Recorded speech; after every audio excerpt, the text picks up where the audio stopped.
by virtue of content as well as neurophysiological properties, and are also adaptive. What is the probability here on this possibility that their cognitive faculties are reliable? Well, here I'd have to say not as high as you might think. Beliefs don't causally produce behavior just by themselves. It's beliefs and desires and other factors that do so together. And the problem then is that there will be any number of different patterns of belief and desire for a given action that will issue in that same action. And among those, there will be many in which the beliefs are wildly false. So imagine that Paul is a prehistoric hominid. The exigencies of survival call for him to display tiger avoidance behavior. That just means there's a tiger after him.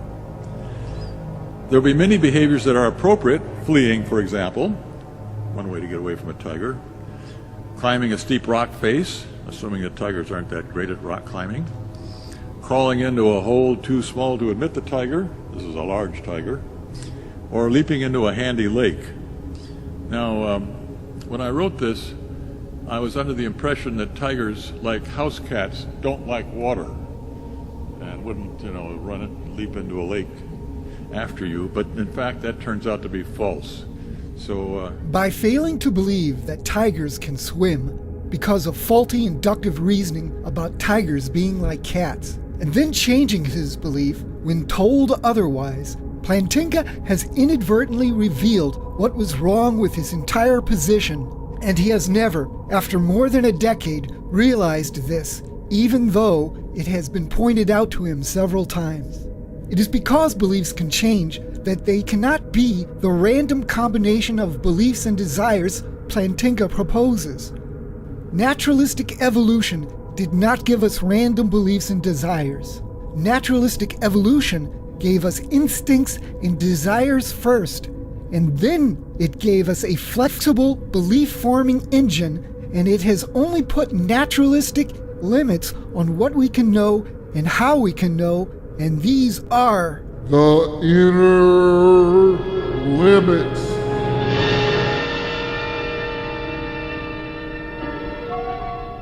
Consider how Plantinga formed his beliefs about tigers. First, he admits that he used faulty inductive reasoning. He thought tigers were like other cats he knew. And then he put that in writing without doing research. Then someone, or maybe it took more than one, told him tigers do like water, and he had to change his beliefs. This illustrates two things that contradict Plantinga's tiger example. First, we need reasons to believe things, as is illustrated by Plantinga's use of induction. And second, unlike instincts, beliefs are not permanent. We can change our beliefs when we need to. Now, let's review the essentials of Plantinga's tiger example to see how these overlooked facets of belief formation destroy his argument. According to Plantinga, evolution is only interested in behavior that helps us survive, not in beliefs that are true. Natural selection doesn't care what we believe, only in how we act. Evolution can only affect our beliefs indirectly, because even though behavior is caused by belief, actions must be taken, and actions require motivations, like sexual desire, hunger, and fear, before the belief can be expressed and selected for. Thus, it is, according to Plantinga, possible that an adaptive action may have many belief-desire combinations that could produce similar actions, and many of those combinations will involve a belief that is false. In his tiger example, Plantinga posits three possible beliefs that would lead to a pre-human hominid he named Paul running from a tiger. Plantinga's first possible belief and desire pair was that Paul would like to be eaten, but when he sees a tiger, he always runs off looking for a better prospect.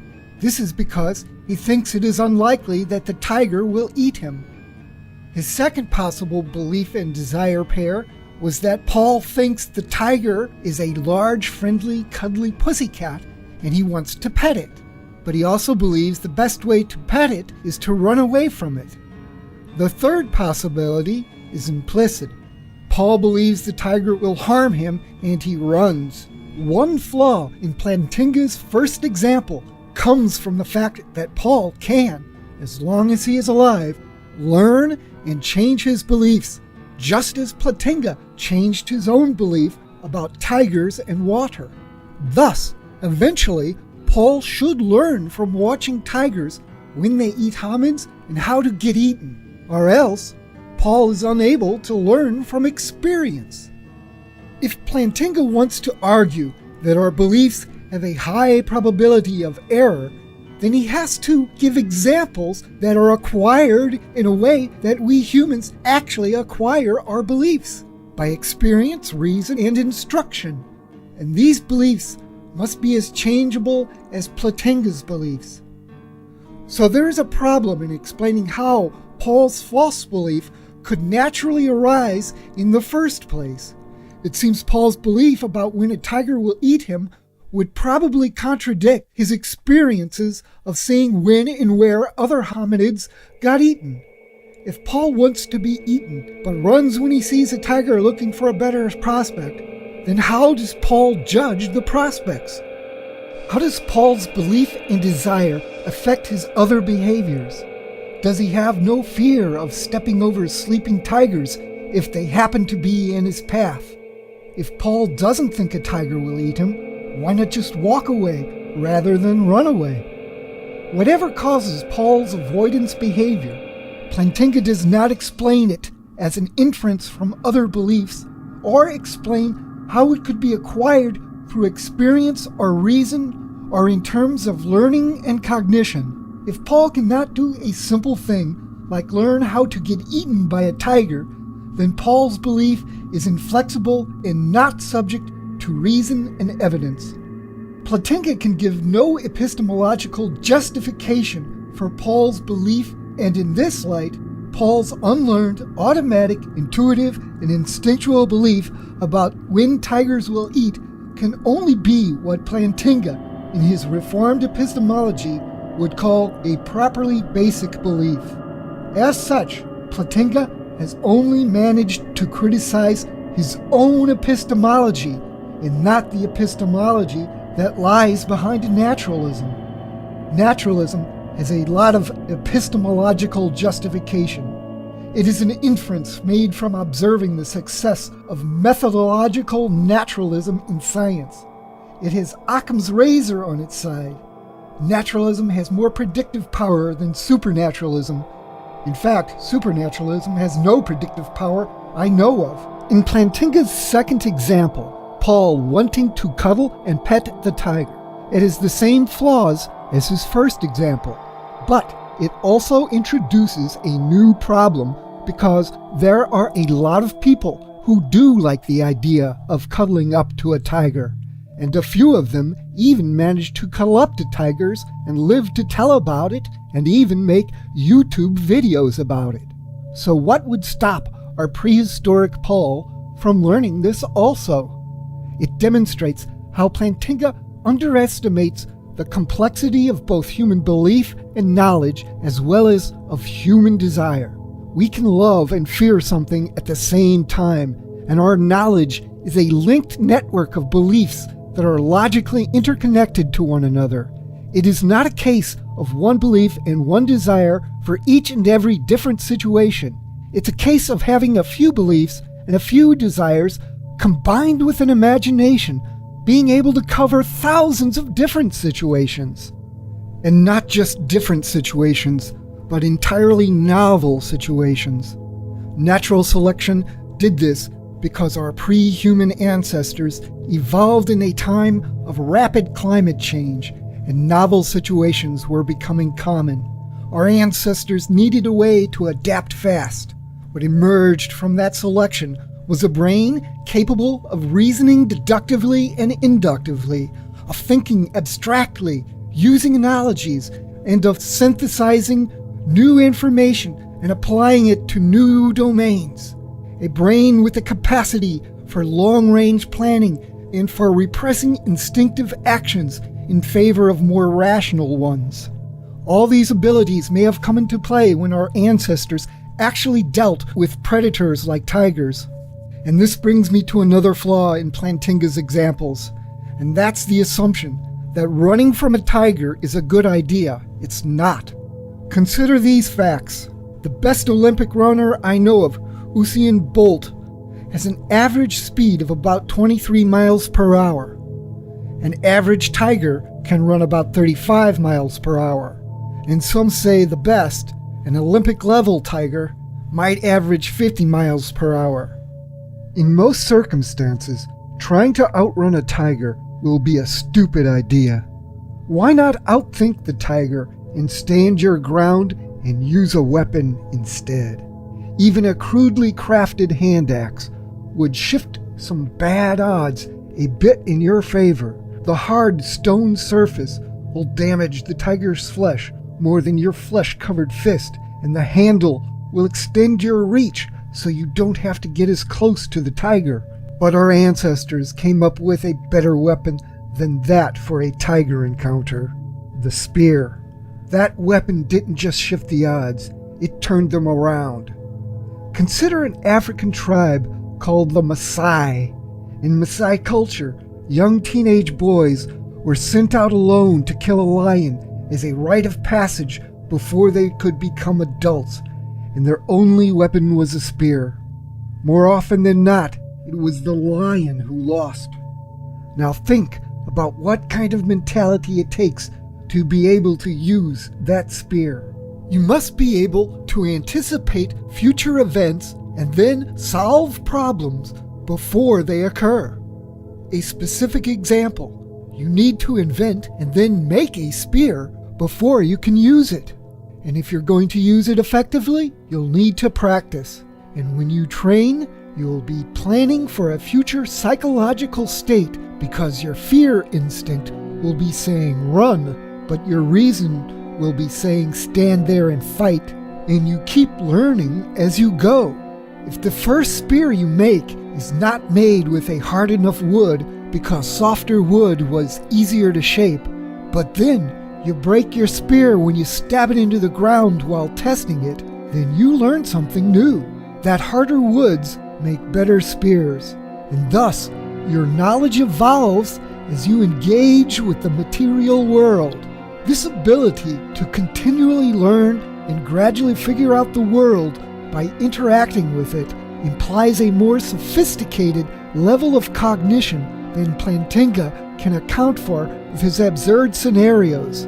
It implies a general intelligence, and what Plantinga needed to argue was that evolution probably created a form of general intelligence that was faulty enough to make us doubt naturalism, yet somehow still adaptive. That argument may be possible, but Plantinga did not make it. Plantinga did not have to reveal his utter ignorance of tigers, belief formation, and evolutionary anthropology by using his awful tiger examples. There are real-world examples of false beliefs that have led to better outcomes than true beliefs. Consider the placebo effect. A doctor lies to a patient about an exciting new drug that will relieve his pain and make him better.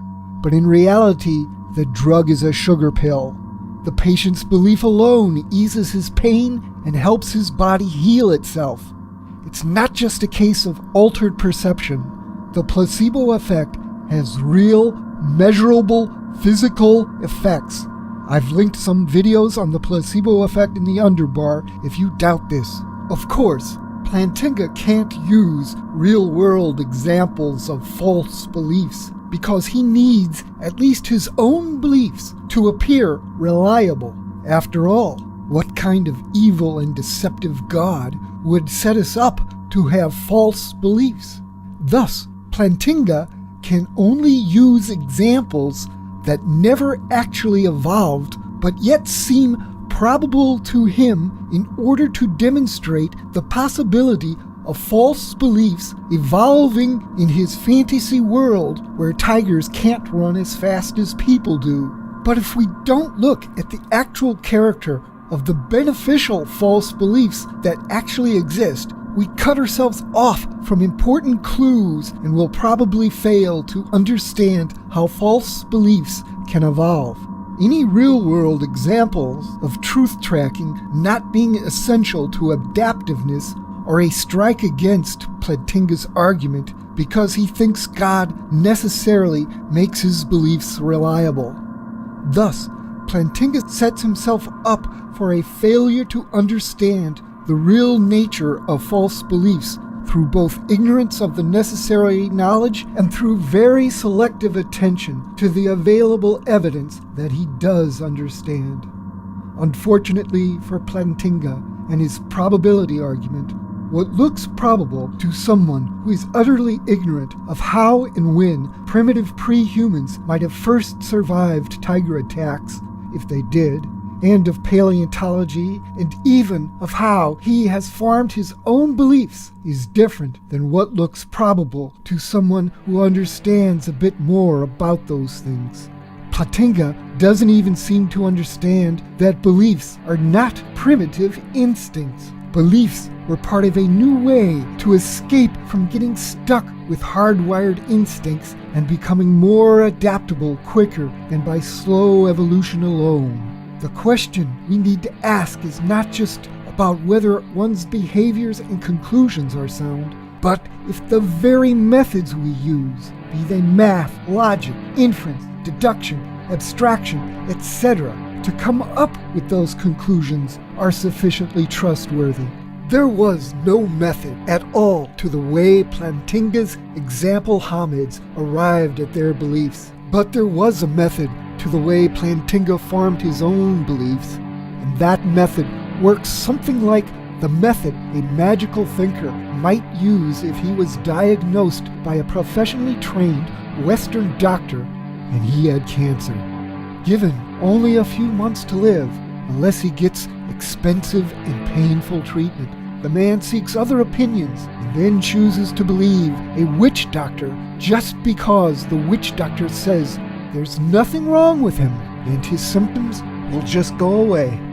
The professionally trained doctor has data to back up his claims. He has x-rays, blood analysis, and a history of the most effective treatments. But he can't claim absolute certainty with regards to the man's prognosis. There are always unknown variables. Our magical thinker then takes this as a reason to doubt anything a doctor says without ever looking at how the data is really evaluated. Plantinga's argument about the flaw in naturalism was formed in essentially the same way as the magical thinker's distrust in doctors was formed. God and the witch doctor promise more, but what can they deliver? What evidence do they have to back up their claims? Is the method really sound? AronRa recently did a short video on this subject. It's linked in the underbar. Here's a clip. There are occasions in history where we were once satisfied with supernatural explanations. For epilepsy, for example, we thought it was demonic possession. I mean, the founder of the Protestant Church actually wrote down that diseases were caused by evil spirits, and that physicians were fools for trying to teach them as if they arose from physical causes. Okay, so now we have germ theory to replace that. And of course the volcano gods leading to tectonic movement and all the beliefs that we used to have about the comets and the motions of the star. Now we know about astronomy. And each of the times that we actually made progress didn't happen until we rejected the supernatural explanation and started looking for the real answer. And in every occasion, the real explanation, once discovered, was a whole new field of study not previously imagined. So it isn't just that the answers are better, it's that the questions have value, because we are going to find an answer, not make one up. The one we've made up have always been wrong.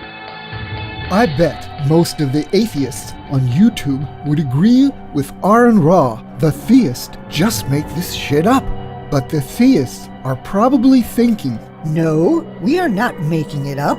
We've got a revelation. We've got methods of interpretation, and we've got apologists with sophisticated philosophical arguments. and I just showed you how one of those highly regarded apologists, Alvin Plantinga, did just make shit up. Of course, there is a way in which scientific theories are also made up. Remember, in part 2 of this series, I used a clip of Sisyphus Redeemed explaining how Ptolemy's model of the solar system was useful but utterly wrong. It explained things in such a useful way that it was thought to be the actual structure of the solar system for hundreds of years. Yet large parts of it, we can now see, were obviously made up. Earth was at the center of the solar system, and there were epicycles and crystal spheres holding the planets in place, and none of them existed except in people's imaginations. It's a classic example of one of the many actual false beliefs that Plantinga never addressed. And what was wrong with Ptolemy's model of the solar system might turn out to be what is wrong with any of our modern scientific theories. For example, Einstein's concept of a stretchy, elastic space-time continuum is just as much an invention to account for observations as Ptolemy's epicycles. It's not necessarily true. Perhaps one day we will find the phenomena is more explicable with a not yet discovered theory. Both theories only demonstrate that when the concepts are assumed, the effects we observe in reality follow naturally. And it's that phrase, follows naturally, that is at the heart of naturalism. It means you can't have any magical, unexplained forces that are there simply because God wills it. Methodological naturalism is part of science's epistemological toolkit, and it's the tool that declares that theological explanations fail the test of epistemological justification. That is why Plantinga wants to destroy naturalism, even at the methodological level. What we've created with science and naturalism is a way to weed out the false beliefs by demanding that the theories adhere to strict epistemological standards. There must be the possibility of experiments and falsification. Your theories must interact with this intersubjective reality we think we all share. Plantinga's methods and epistemology do not allow for that. Plantinga seems to think the truth that matters is whether the theories and beliefs are correct. But that is not what matters. The truth that matters is the truth of the method. Naturalism is part of the method, and what Plantinga needed to prove, but didn't, was that the scientific method, with methodological naturalism in place, cannot give us the kind of truth we seek. That he never even got close to doing. In fact, he doesn't even seem to realize that's what he had to do.